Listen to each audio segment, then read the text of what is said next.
We are live. The Sports Guru. This episode is brought to you by Mountainwood Sports Complex. Tonight we're going to talk about some politics. We're going to talk about the coronavirus, and we are going to talk about sports. And tonight the topic for our sports is players versus parents.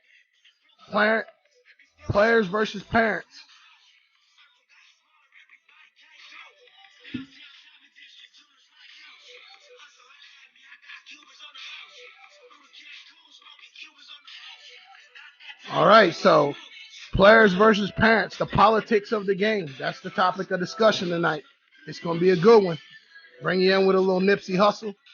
And we're just going to rock and roll for the next half hour, 45 minutes about several different topics, about several different things. So if you got any questions, comments, tune in. Give me your feedback. Probably have a couple call-ins tonight. So let's get rocking. All right, so first things first. Today, I don't know who saw it and who got an opportunity to see it and who didn't get an opportunity to see it. Governor DeWine did do his 2 o'clock daily update today. We do have, he did say to stay at home. Essential businesses only are to be open. All employees should be at least 6 feet apart at all times, regardless of the situation. All employees should have plenty of hand sanitizer on hand. So employers, really focus on that. Please do us all a favor and make sure that you're keeping your environment clean for your workers, because it's not your workers and it's not yourself that you got to be concerned with. It's everyone else. Only daycares that should be open are the daycares open for people who have the essential jobs, basically. So if you work a job where you're not able to be home with your kids, daycares will be open to those families. With that, it's asking that all children be secluded, only six children be in a room at a time. And they're also saying that if 2 children or more come from the same household, they would like for those to be in the same room. They also said 1 provider for every 6 kids, and do not share space. So wherever you put those kids in the morning, leave those kids there throughout the duration of the day. Keep children from, or carry out food is still available today. And Governor DeWine did make he was very, very adamant about getting outside and exercising. Taxes for all you people that haven't got a chance to get your taxes taken care of. I'm one of those people that's pushed back to July the 15th. It's not April the 15th. Be concerned with. You also, let me see here. Also, Dr. Amy Acton had some information today. One of the things she spoke about, 351 confirmed cases. That's from February the 7th to March the 22nd. Age ranging from 1 to 91 years old. The median of that is 51 years old. There have been 3 deaths in the state of Ohio. It has affected 40 counties. 39 people have been hospitalized. One thing that she talked about was being heroic, helping those around you. I'm not going outside, but if you're going outside, help those around you. Hi, Aunt Donna, love you bunches. There is a shortage of testing. There's not enough tests. I told you guys that the other night on the podcast. There's just not enough tests. So stay at home. If you're feeling the symptoms, if you're experiencing shortness of breath, please let that be when you contact your health providers. PPE equipment, if you happen to have any, donate it. They need it. The hospitals are at a very high shortage in it. They don't have enough. So please, if you have it, donate it. There are 3 quotes that she spoke of today that resonated with me. One is, today is the day we must begin to do the right thing. So some people have been doing the right thing. Other people have not. But if you are one of those people that have not, she's asking today is the day to do the right thing. She was also quoted as saying, life is waking us up. And I see a vision that is brighter than the one that we have right now. And so She's saying that what she foresees in the future is bigger and brighter than what we were experiencing before this healthcare crisis. And last but not least, quote, "Don't be afraid. I'm not afraid. I'm determined," unquote. And that's Dr. Amy Acton. So she spoke of some very good things today, and we'll touch base on those more as the show goes on. I do have a call coming in. Talk sports to me. What up, big dog? Jules, what's happening? How can I help you? Hey, man, I'm just calling in, man, seeing what the topic of the day was, man. Players versus parents, the politics of the game. So we're going to talk about, how parents affect their young athletes in different sports. Are they too involved? Are they overly over the top with coaches?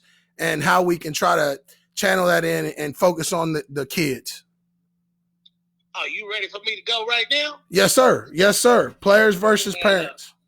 Look, man, I gotta come like this. Some of these parents are over the top. Some of them living through their kids. Some of them are just flat out crazy.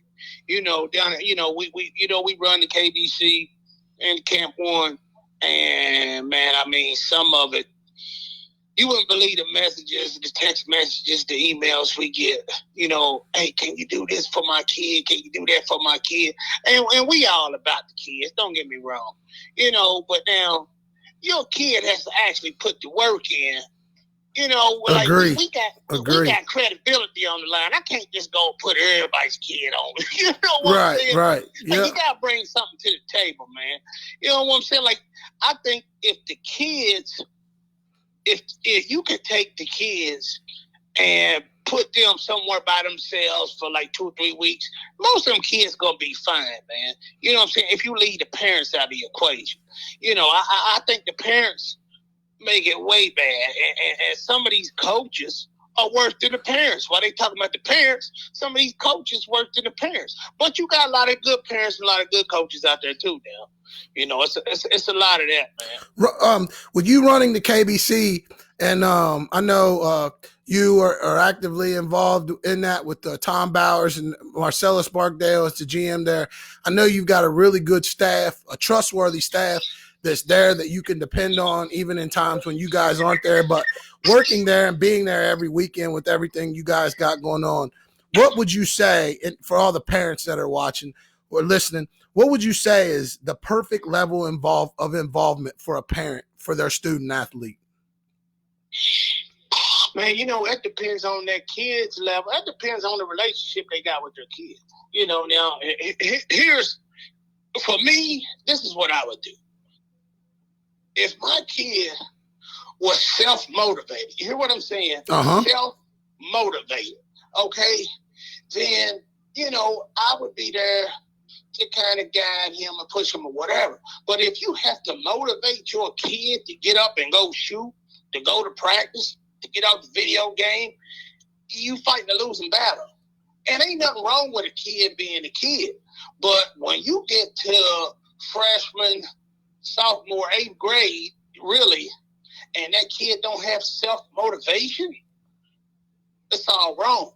So it's hard to gauge, like where a parent should be with a kid. Really, you got to look at that kid. Where's that kid at? Has he loved the game, in his early years? Has he put in the work? Does he know by now this is what he wants to do? You understand what I'm saying? Yes. Makes perfect sense. Julius, thanks for calling in. We're going to go on with the show. Please continue to tune in. We thank you for your support. Big ups to KBC in Lexington, Kentucky. Big ups to Camp One and for all you guys do for the youth of America. Continue to do so. And I'll be on the grind with you every step of the way, brother. Hey, Coach, but we appreciate you, man, and all you do for the kids in Ohio and Kentucky. You spread yourself thin, man. You do a lot of good things for these youth out here, man. We appreciate you, and I'll be seeing you pretty soon. Thank you, Coach. So that was our first call. That was Coach King. He's a coach over at Indian Hill, also owner-operator of Camp One LLC in Lexington, Kentucky, also CEO of of Camp One. So he's very busy in his day-to-day life, and he was speaking to me, spreading myself thin. He spreads himself very thin as well. The next topic that we're going to talk about, and I want some people to tune in or to voice some opinions here as we go on. But what is too much involvement from the parent? And that's a question that has to be asked. It has to be uh, evaluated. What is too much involvement from a parent? And I know sometimes the proper amount of involvement for a parent seems that it would be that you would potentially, let's say, the proper thing to do would be to pay for your kid assistance and to get your kid the tools and the strength and conditioning, the training that they needed to maybe propel themselves to the next level. But I think a lot of times parents have more of a vision for the student athlete than the student athlete has for themselves. And I think that we run into problems with that a lot because from a coaching standpoint and from a patron standpoint, not being the coach, but just being a fan of a team, you can always just sit and you don't have to watch. You just sit and listen to what parents are involved, and are they involved in a negative manner or in a positive manner. And so, the biggest thing for me is a question, and if anybody has any answers, I would love to hear what those are. But the thing for me is, what is too much involvement from the parent? And so, to me, the job of a parent is to get your kid the training, to put your kid around the right people. I mean, you can look at the Miller Lofton camp in Maysville, Kentucky, for instance, or you can look at Chris Lofton Skills Academy down in Knoxville. And if a parent pays, a parent can for next to nothing send their kid to those camps and I've had a lot of complaints. People say, oh, these camps cost too much and this and that and the other. But I've also had a lot of people who are very pleased with the outcome. And the reality of the situation is, if you can pay for your kid to go to a camp and to be around Chris and Darius for 4 days or 3 days or whatever the situation is, and then be actively involved. I mean, Chris actually works stations at his camp. And so sometimes it's not about, as a parent, you being in the gym, you yelling and you screaming and you, because I didn't have any of that. My mom saved her screaming for Tuesdays and Friday nights. And she was a diehard basketball fan. Like, you can ask anybody from Ripley, Ohio, that was around during the time that I played from 3rd grade to 12th grade. She never missed a game. But I don't ever recall a meeting with the coach. I don't ever recall her bringing me in the house and telling me that that I was not playing well enough, or I could have did this or did that. It was always about positive reinforcement. What did you do well? What did you not do well? What do you have to do to get better? That's what my mom did for me. And I felt like that was what helped me to stay in love with the game. A lot of times what happens is kids love the game, but they fall out of love for the game. And their passion that dies doesn't die because of them or because of their situation. It dies because of a situation of a parent being too overzealous in what their goals and accomplishments should be. Another issue that I have, another big issue that I have, is that parents are not being honest with their kids. Parents tell their kids, if you want to go to Duke, you can go to Duke. If you want to go to North Carolina, you can go to North Carolina. And that's fine. I don't have an issue with parents telling their kids that. What I have an issue with is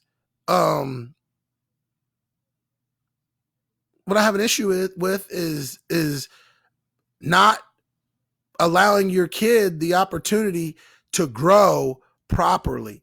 And I talked the other day about process outweighing the end result. And so if you're allowing your kid to have a dream of going to Duke or North Carolina and you're providing that for them, but the way that you provide that for them is sitting in the stands and telling them that they should shoot the ball every time or that they should take every shot in soccer when they when they are remotely open, or if you're telling them that in football they should demand being the target every possession offensively, that's not helping propel your student athlete. Helping propel your student athletes, positive reinforcement, and being able to understand where your student is at, where your student athlete is at. And if your student athlete is a D3 kid, there's nothing wrong with that. Help them fulfill the college dream, but start guiding them in the right direction at the right time. Don't allow them to go to senior year February and they're still waiting on a D1 scholarship and it ain't coming. It's just not healthy. It's not healthy. And it takes a lot of good players away from the game, and it hurts their chances of progression. Another question. And as I ask these questions, I'm going to ask these questions and I'm going to give you guys a chance to call in 937-515-8763. I'll give you guys an opportunity to call in. If you call in, I'll talk to you about whatever topic that you have in regards to players versus parents, the politics of the game. And we're going to get really deep into this thing. But do players play better under parental pressure? So if I get some feedback on that, do players play better under parental pressure? Do you, when you're yelling at your kid and you see a lot, I mean, a lot of times every parent, every time their child touches the ball, it's a mismatch. And that's just as real as it can get. It's just a mismatch. And so that's one of the questions that I have. Do players play better under parental involvement? I don't think so necessarily. I think that there's a positive way that you can do that. I've always said, I always tell when I'm instructing camps for Camp One and at the KBC combines and that type of thing, working for the KBC, whatever the situation is, when I'm doing that type of thing, I tell every kid every single time, there's 3 questions. And I tell parents at the beginning and at the end. I tell them at the beginning, I tell them at the end, because I want them to understand there's 3 things that you should ask your kid after every game on the ride home. Did you have fun? That's the first question. Did you have fun? Did you get better? And do you know what you need to work on? Those are the only 3 questions that you should have that you should have to ask, or that a parent should ask when they have a kid who is playing a sport. Did you have fun? Do you know what you need to do to get better? No, just like, do you think a kid does better in the classroom if someone is yelling at them? No, I mean, I don't think that a kid, but I think my mom says it embarrasses them when parents yell at coaches and refs. Let them play. Coaches are coaches for a reason.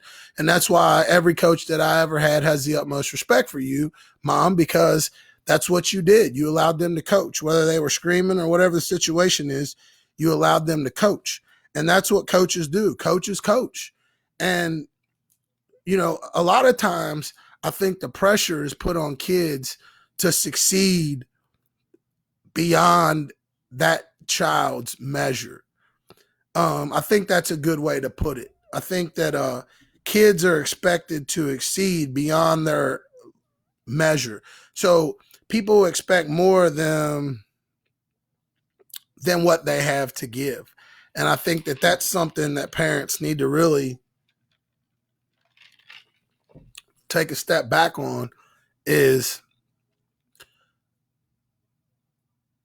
letting them play to their ability. Letting them play to their ability. Got another call coming in. Looks like Coach Lamont Johnson, Mason County High School. Coach Johnson, how you doing tonight? Hey, I'm doing good, man. Thanks for calling in. How can I help you? I was just wanting to answer one of those questions that he has on there. Yes, sir. Which one was it? The one about the parent, coaching underneath the parents. Yeah, what is too much parent involvement? Yeah. No, the other one, playing on the parent, do you believe that players play better under parental pressure? Yeah, give me your input, Coach. I don't believe it's a good thing. For the simple fact, it's a little bit different when that parent has put pressure on that child. They're not allowing that child to be who they are. Right. They're not allowing them to express themselves on the court the way that they should be able to. Yes. And the biggest thing is, as a coach, as myself, and being a instructor at different camps, you want, first of all, you got to have that kid to be able to develop on their own. As Coach King said earlier, that kid got to be motivated. And there's a lot of times when a parent is putting pressure on them, that makes that kid set back and not develop. Mm-hmm. And that hinders the coach and hinders the other teammates, because that kid could be that top kid on that team. Right, but their parent is putting unattainable, let's say unattainable expectations on them, and so therefore they just rather be passive than push the aggressive route that they're able to. Is what you're getting at. Correct. Great, I agree with that. I agree with that wholeheartedly. Coach Taylor, Coach Johnson, I appreciate you calling in. You know, I always call you Coach Taylor, but you know I mean Coach Johnson. I do the same thing to him, Coach. Hey, that's no problem. And also, I wanna give you salute you, man, for everything that you do. Thank you, sir. You know, like you said, we out here every summer giving back. Because when we was growing up, we didn't have that many mentors. So right. I salute you, Coach. Pat's one of them. Pat is the reason that we all do what we do, I think. Yes. Yeah. All right, thanks for calling in, Coach Johnson. No problem. Let's see. Miss Hyler, principal at Felicity Franklin Middle School, says, I think there is a difference between improvement and pressure. Athletes will perform better with parent support and realistic expectations. I couldn't agree more with that. And I know Miss Hyler, her son Ian, played for us at Felicity this year, and he was a freshman. He played for Coach Thompson, and she has high expectations of him, but I don't think they're unrealistic. I think her expectations of him were, I want you to play harder than what you play. I want you to play smarter than what you play, and I want you to be a little more aggressive and be more of a leader. I think what she's looking for from her son is leadership qualities. And I think when you're pushing your kids, and I'm glad that you put that, Miss Hyler, because I want to separate the two. When you're pushing your kids to be a better leader than you are more of a great player, then they become a great player faster, because the better leaders are the better players. That's just perennially what it's been in sports. And it's not just basketball, it's any sport. The better leaders are the better players. The next topic, and I'd love to have somebody call in about this one.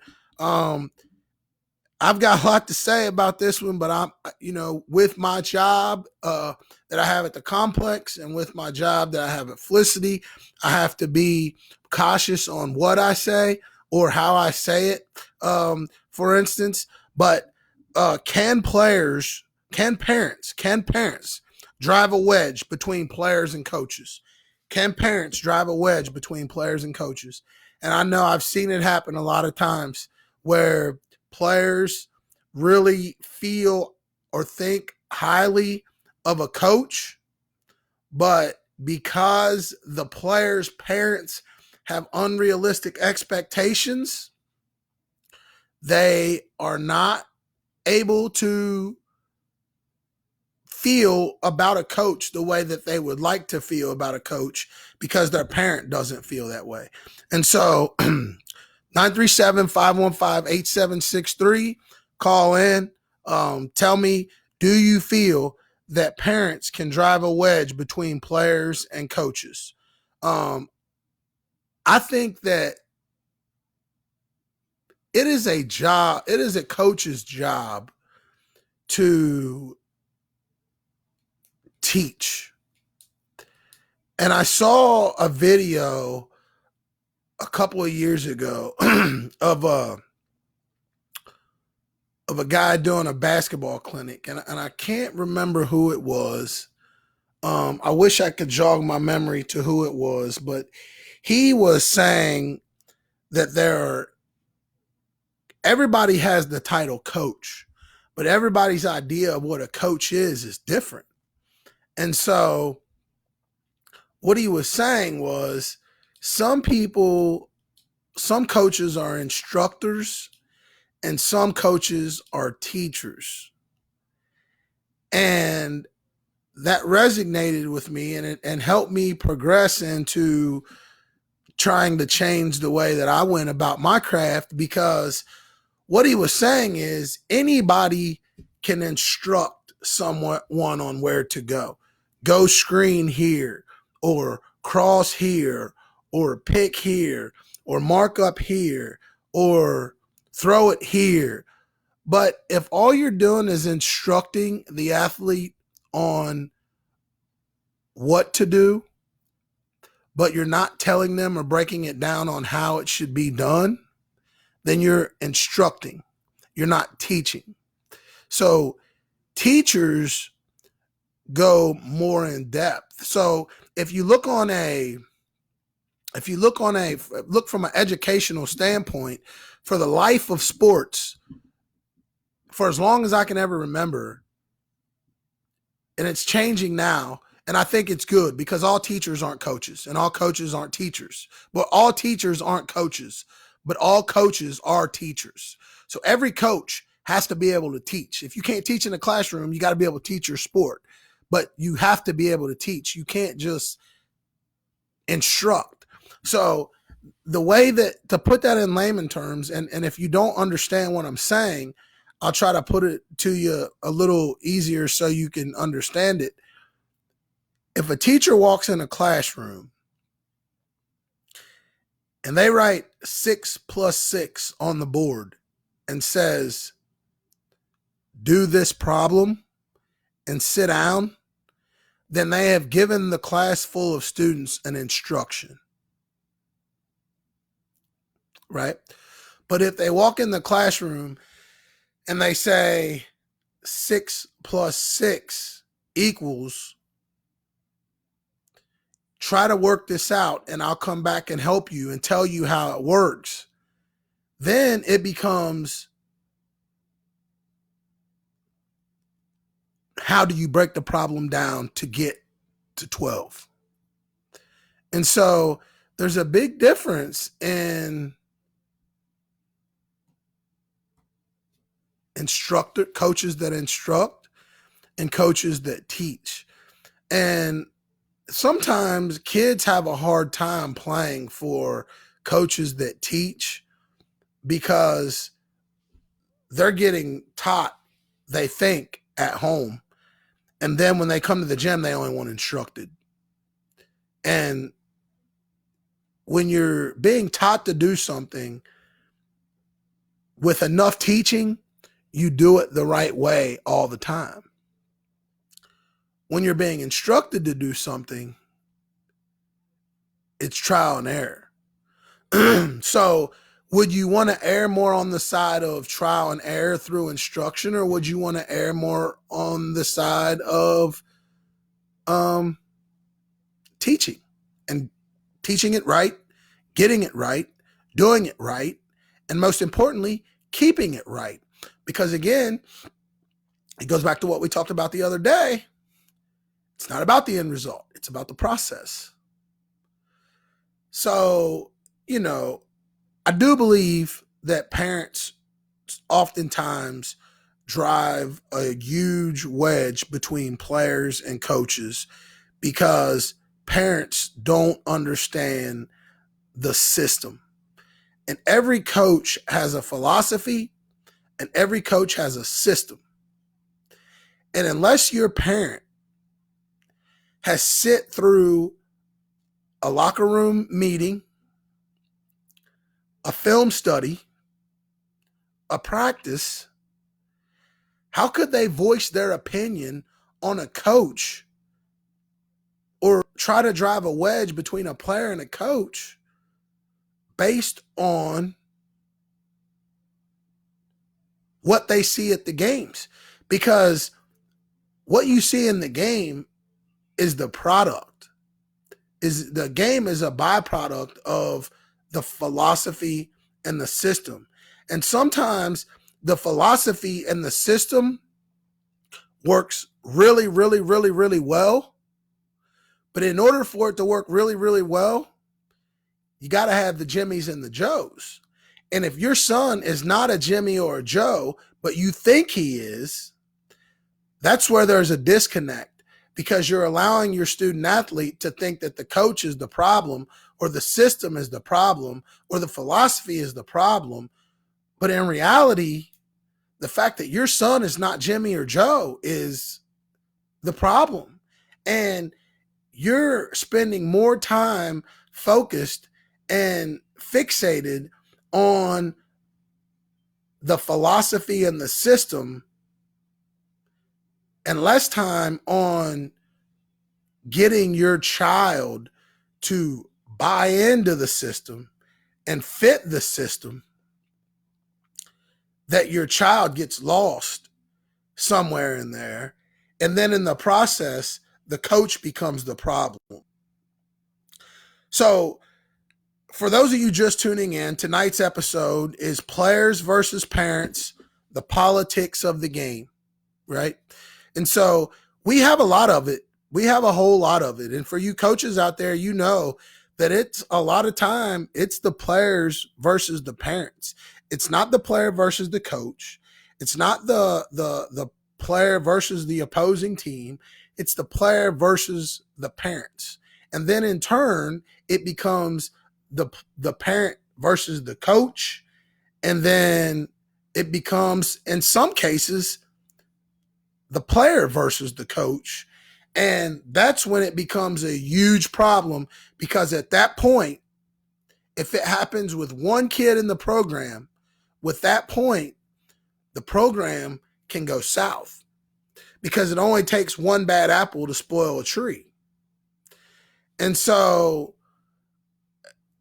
you know, if you're a parent out there and you're listening and you want your child to be successful and you have dreams and aspirations for your child that fall in line with your child's dreams and aspirations. So don't have dreams and aspirations for your child that they don't have for themselves.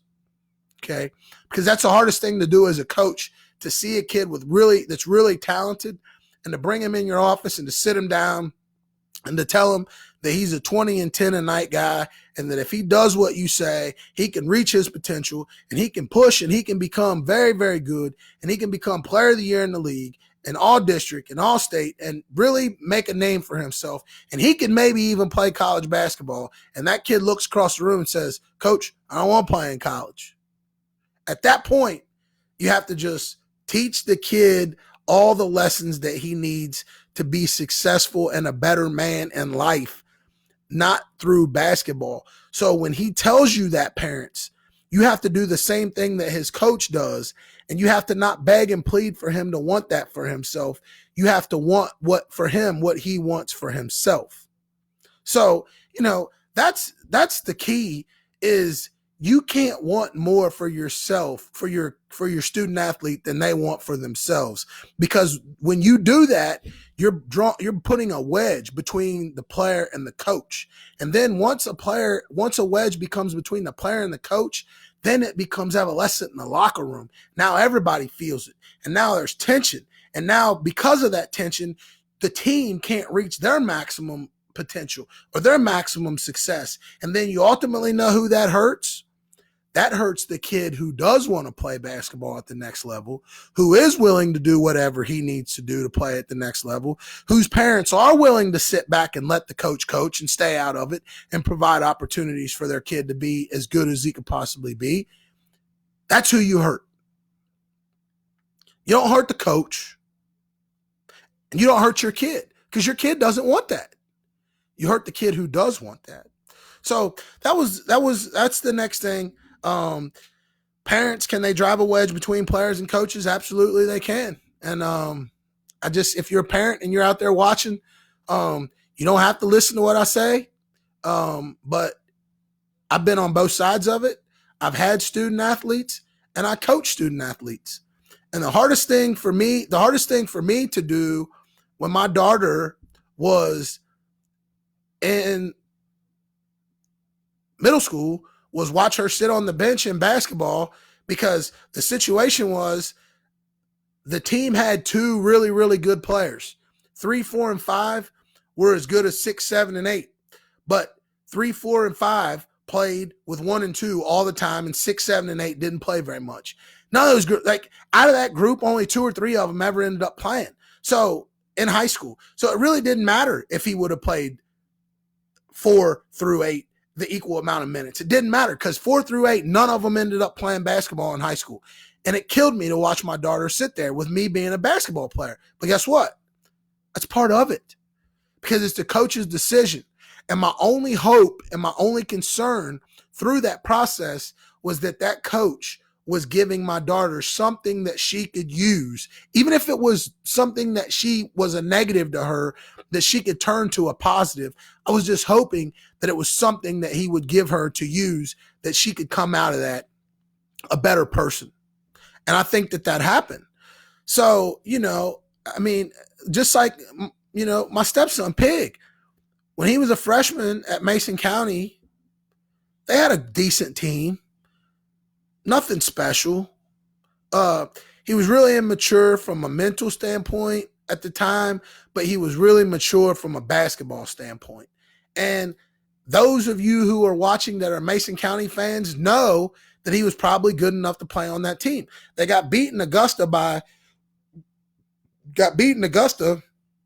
in the district, I believe, at the field house first game, didn't make the regional, or in the first game of the regional, whatever it was.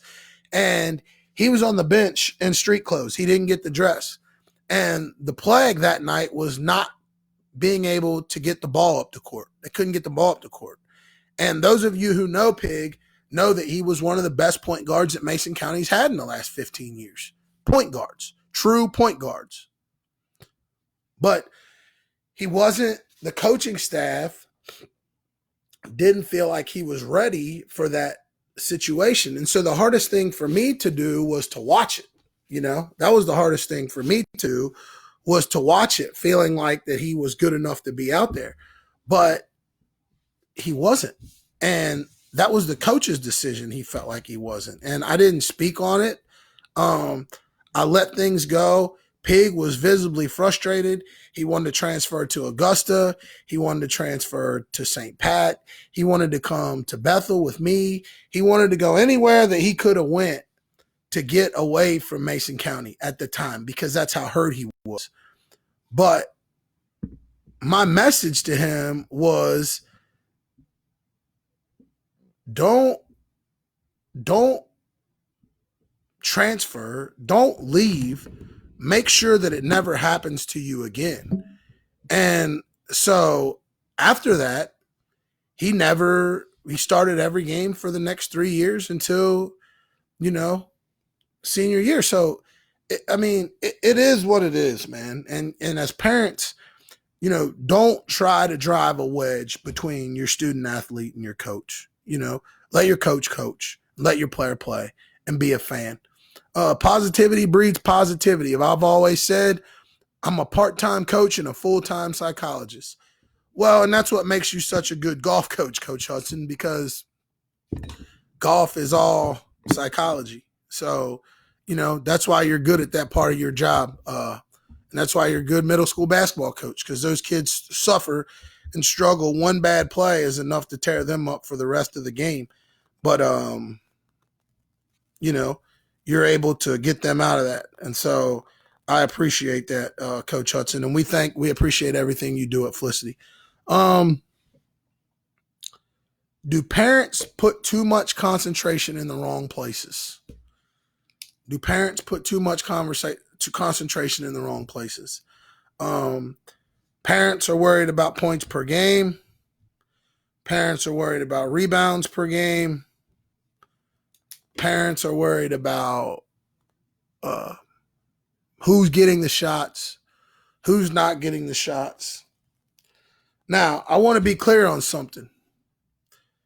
There are certain parents who have the right to be concerned with things because those kids have the opportunity to play next level or higher level sports. But for the parents who have children who are not statistically providing a boost to the team, don't worry about their stats. Figure out where you can help them provide a boost for the team. So your son's shooting 15% from the field. Telling him to shoot more is not the answer. So if your son's shooting 15% from the field, or he's shooting 20% from the free throw line, telling him to shoot more or telling him to drive is not the right answer. Okay? So concentrate on what he or she can do to be better. So that may be being a better rebounder. That may be being a better passer. That may be guarding the other team's best player. Like, players that impress me are the guys who can score but go through a rough patch. Every player goes through it. They go through 2 or 3 games. They're not hitting shots. Things aren't working out in their favor. And then what they do is they come back and they say, hey, coach, I want to guard such and such tomorrow. I want to guard the best player. Those players are the guys that coaches love to coach. So concentrate on what your kid, what he or she can do to help the team. Concentrate on that because that's what is needed, you know.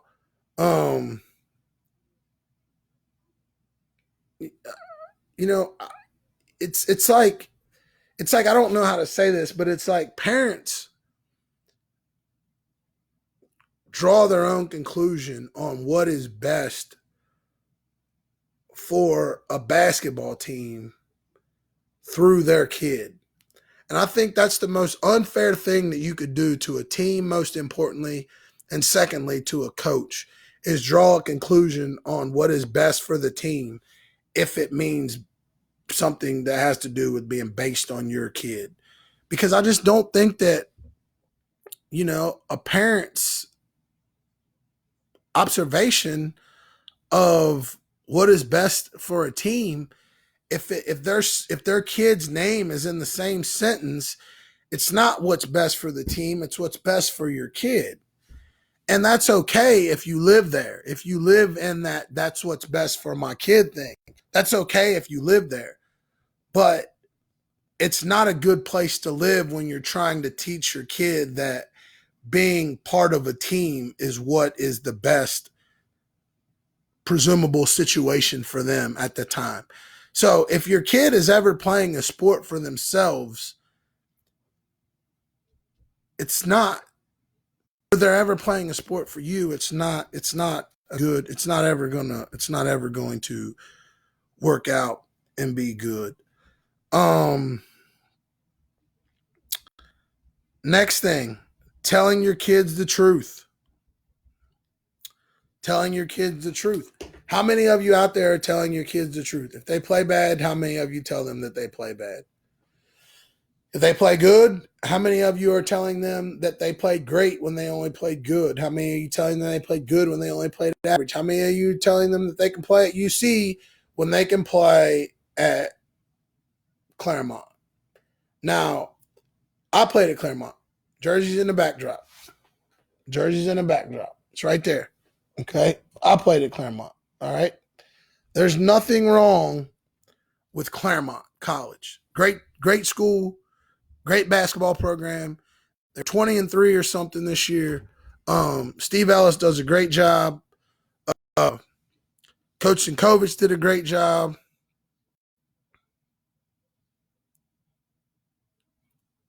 Coach Hurley did a good job. Uh, I got to play with the all-time leading scorer there, who's a good friend of mine.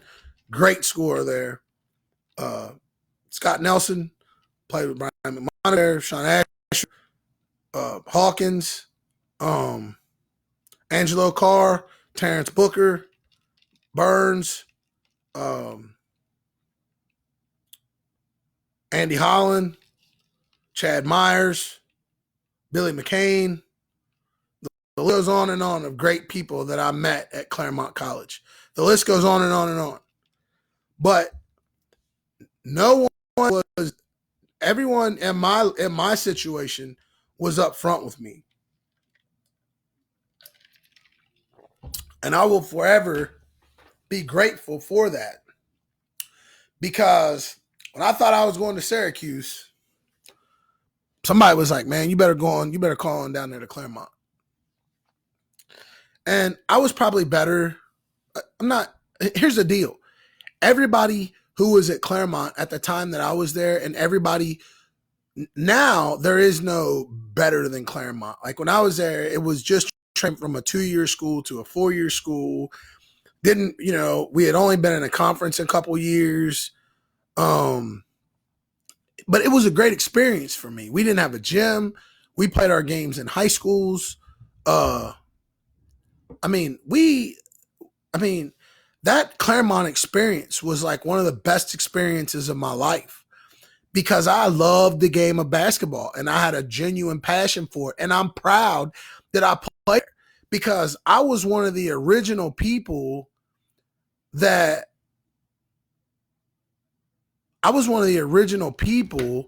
What's so funny, Himes?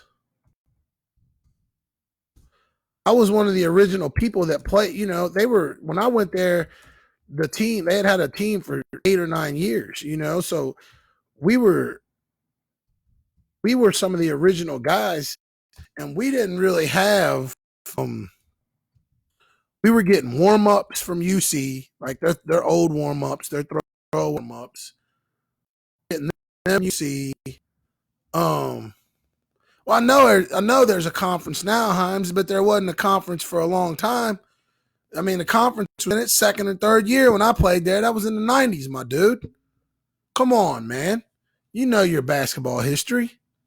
We know it was the Ohio Regional Collegiate Campus or whatever, Campus Collegiate or whatever it was. We know now, but it didn't exist. It was probably the third year of that conference when I went there, right?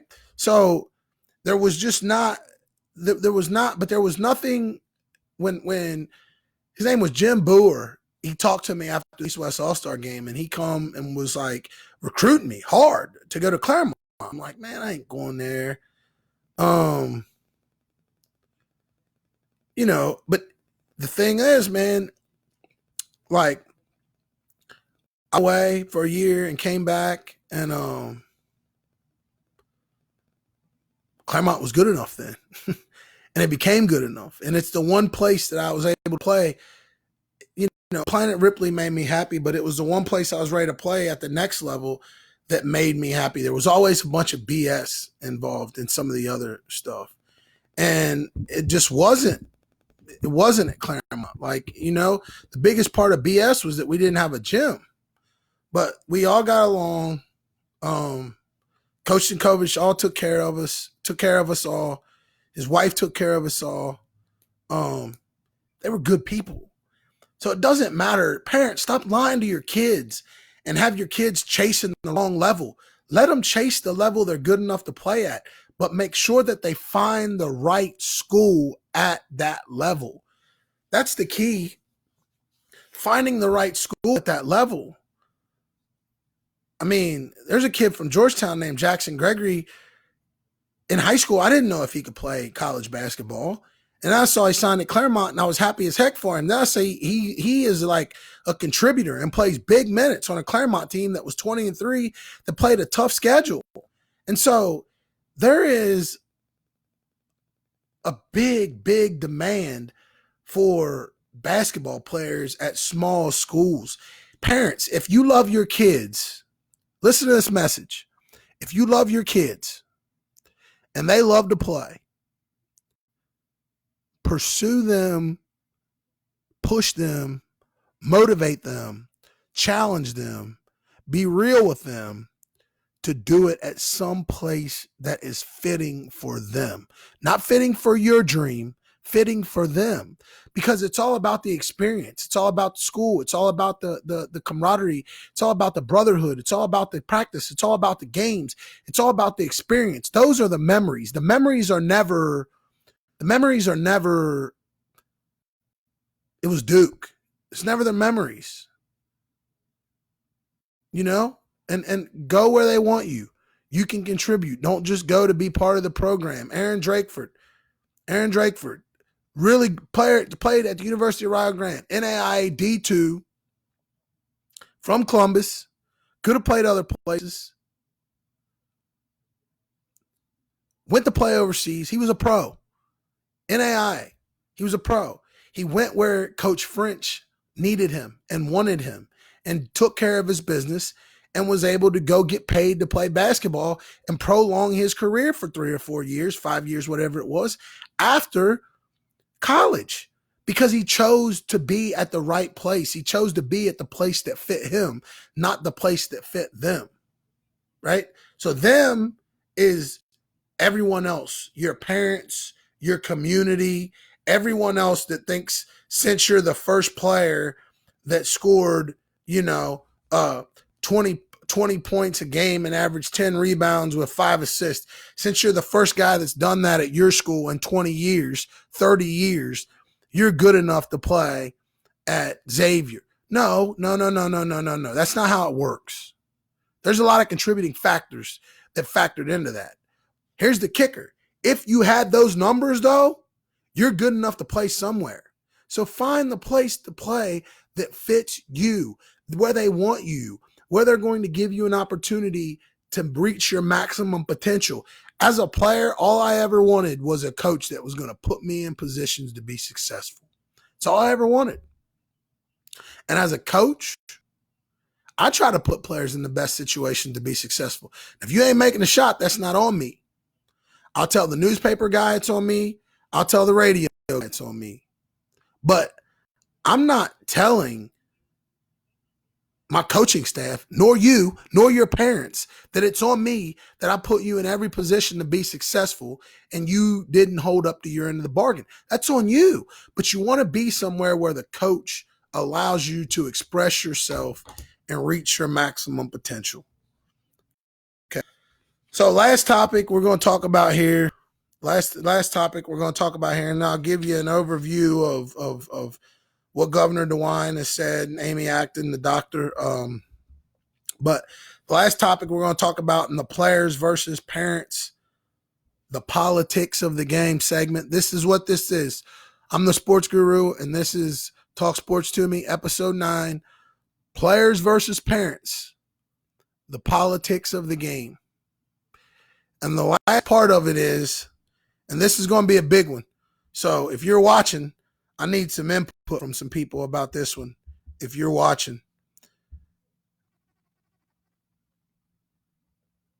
do parents attempt to create politics to get their kids playing time? And do too many coaches buy into those politics? And is it affecting the game? Are politics affecting the game of basketball? Are politics affecting the game of basketball? So that's my question. So here's the deal.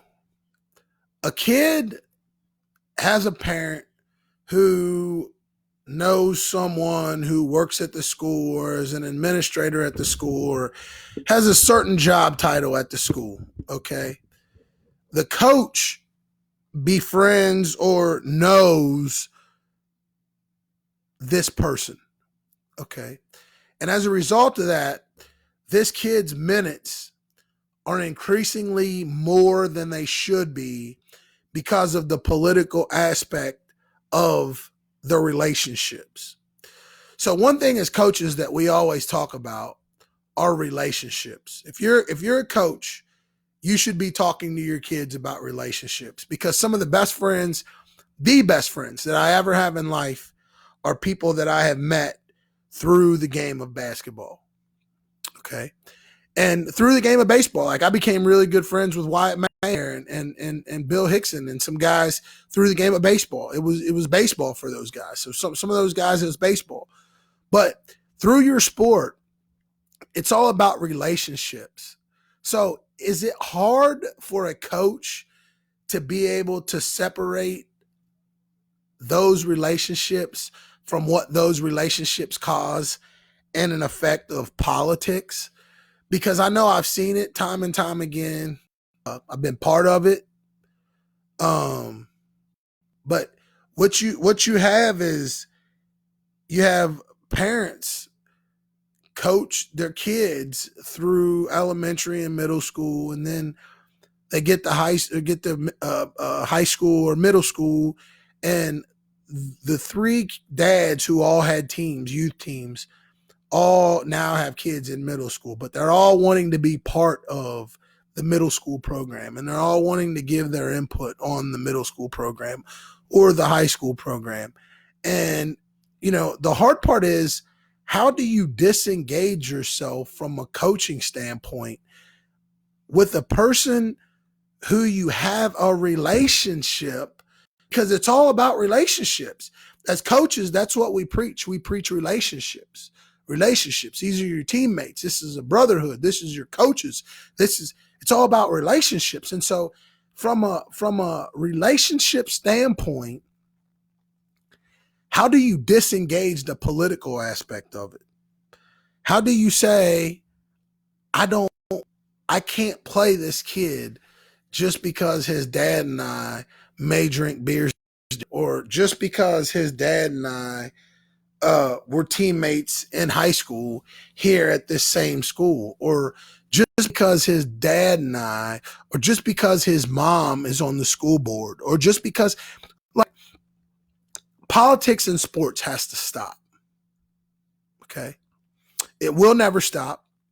It's been around for as long as time. But if you're a coach and you're listening, do me a favor. And I've spoken on this before, but understand that for a high school kid or a middle school kid or even a college kid, their time frame to be successful is very, very, very, very short. They don't have a lot of time. 20, 30 games a season. That's not a lot. If you look at you playing men's leagues from the time that you're 22 or 23 to the time you're 40, if you're lucky, that's 18 years. You don't get that much time in the organized sports world. So if you're a parent, please understand the first part of politics is you becoming involved. That's the first part of politics. If you're going to be involved for the right reason. I remember a time when I was in the 4th grade playing Pee Wee basketball for my Uncle Dean, and I had scored some points, whatever. And to me, because I worked on my game more than everybody else on my team, I deserved to score all the points. But my uncle was trying to send me a life lesson. And so he made a kid from our team go stand in the short corner. Every possession, a different kid who hadn't scored. Every possession for I don't know how many possessions in a row. And they shot air ball after air ball after air ball. And he kept making me pass them the ball. And I was upset. I was probably crying. He took me out and he called me over the sidelines. I said, I don't understand why you're doing this. And he says, because it ain't about you. We're a team. And these other guys need to know that they can too be successful. Their success doesn't hinge on the shoulders of another person. And that resonated with me because I've always felt like my success doesn't hinge on the shoulders of another person, but no one else's success hinges on my shoulders either. So if I'm a high school coach, and Coach Huston makes a good point, communication, great coaches block the noise and do what's necessary for the team. Unfortunately, politics will always be there. But Coach Hudson, it's always going to be there, but it's something that we're going to talk about because it needs to be heard. So it's just like anything else. The word politics is involved.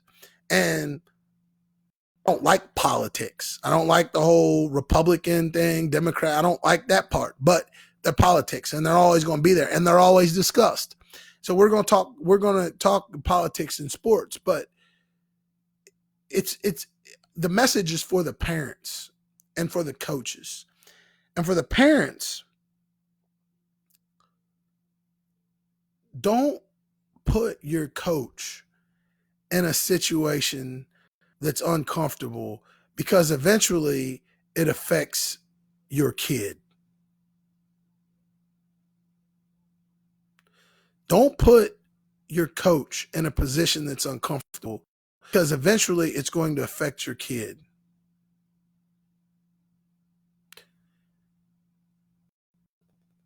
Coaches, don't adhere to the political portion of your job, because my Uncle Dean told me a long time ago, they're going to do what they're going to do.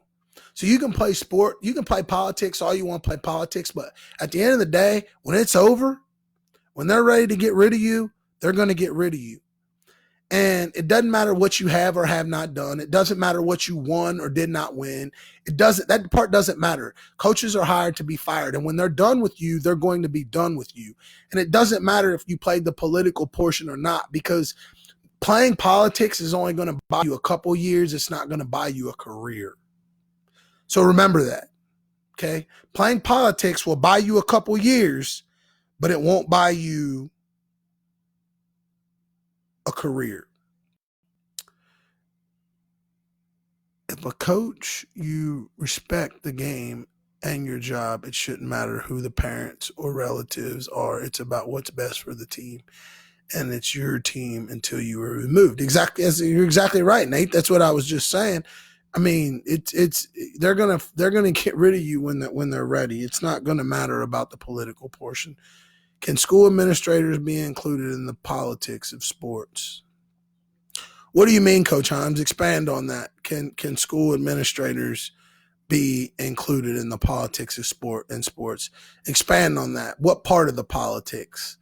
In terms of telling you who to play, or in terms of telling you how much they should play, or what exactly do you mean? I mean, school administrators are always going to be involved in the politics of sports, because that's the first person that everybody goes to. And so good administrators, the coach will never hear about it. I've been in an athletic administration before. I tried to not bring issues to my coaches unless they were issues that I had with something that was going on. But issues, outside issues, and what I mean outside issues are anybody who doesn't exist in our building from 7 to 3:30 Monday through Friday. And that's where the politics parts come in, because a lot of that is parents that are teachers and stuff like that. So they're there Monday through Friday. So they see it and they know what's going on. So, but I want to run back through some of the stuff that Governor DeWine has left with us today. Home, essential businesses only, such as Kroger and hopefully the liquor store, places like that. All employees should be 6 feet apart at all times. All employers should have plenty of hand sanitizer on hand. Only daycares that are serving to those who have the essential jobs should be running. Only 6 kids per room. One provider for each of those, one provider for that group of 6 kids. Do not allow those kids to share space. Keep children from the same families in those rooms together. Carry out food will still be available at restaurants and so on and so forth. Get outside, get yourself some exercise. Filing your taxes will be pushed back until April the 15th, or July the 15th. I'm sorry, not April the 15th. You have until July 15th to file your taxes. There are 351 confirmed cases in Ohio between February 2nd and March 22nd. Age range is 1 from 91. The medium age is 51 years old. We have had 3 deaths. 40 counties are affected. 39 hospitalizations. Be heroic. Help someone around you if you can. There is not an abundance of testing. There is a high shortage of testing, so please don't go to get tested unless you are feeling death-threatening symptoms. If you feel sick, stay at home. Contact your doctor. Receive instruction from them on what to do. If you're a construction worker or work in a field where you have plenty of PPE available, please donate some. And Amy Acton said, "Don't be afraid. I'm not afraid. I am determined." So it does look like the people on the front line are really making an effort to try to curve this thing going downhill. Sometimes the best thing as a coach, the best thing for kids is to sit them. It's your job to prepare them for things in life, for sports and life they may have never expected. I do agree that the bench is the best teacher, Nate Spears. I've used that before. I am a firm believer in that. I've worked with administrators that had kids playing for me. They didn't bother my style, but would complain about other staff members. Oh, here's the thing, Coach Himes. They're complaining about the other staff members to you. So believe that, because that's real and that's how it works. If they're complaining to you about someone else, they're complaining about someone else too. That's just it's complaining about you to someone else. That's the fact. If they're complaining to you about someone else, they're complaining to that someone else about you. I go through it all the time. All the time. You wouldn't believe the amount of conversations that I have with my coaching staff where they tell me that someone was complaining to them about me, but the same person complains to me about them. Not so much at Felicity. The thing I like about Felicity, those people complain to me. They don't sugarcoat anything. Not often, but when it happens, they to me. But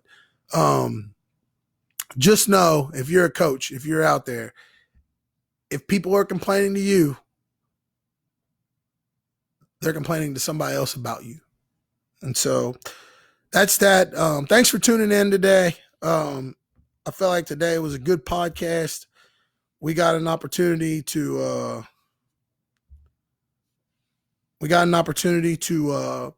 talk about some of the things going on with coronavirus. All I was able to provide was some of the things that they said today at 2:00 in case you weren't able to listen.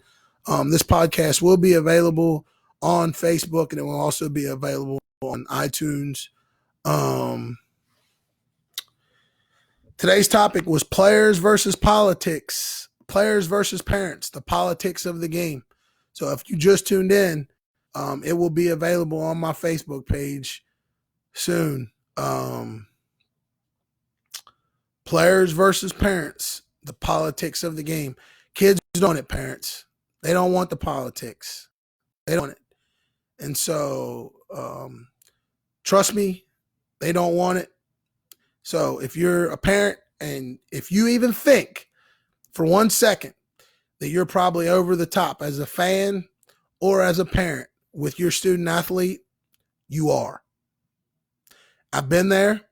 I've had to take a step back, and it's helped me understand a little bit about what to try to tune out. It's funny that Mr. Walker popped up on there, never played politics as a coach or principal. Parents have to learn to support their child in a positive way. Coaches want to win. They're going to play what they think is best for the team. Learn to accept. And I agree with that wholeheartedly. And something that Mr. Walker and I talked about a couple of months ago was being able to compartmentalize different issues. Got different things going on, be able to compartmentalize them. And so that's one of the things that I've been trying to work on. And as a parent, just be mindful to compartmentalize your feelings